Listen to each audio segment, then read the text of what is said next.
The problem with erections are that it's supposed to be, for most men, usually a sexual response. The blood flows in more than the blood flows out. Chambers fill up, you get an erection.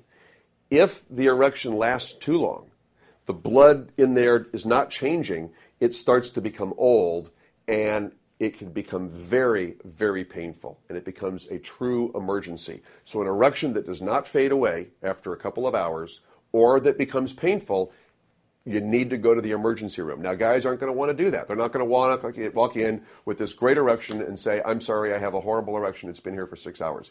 But the longer they wait, the more likely of having permanent problems. What are the permanent problems? Permanent problems would be inability to ever get an erection again, or severe scarring. Cutting off the blood supply, you get irritation, scarring, inflammation, and that continues long after the priapism is resolved. Plus, if you wait too long and we have to become aggressive with intervention, sticking needles in, that leads to scarring and leaking as well internally.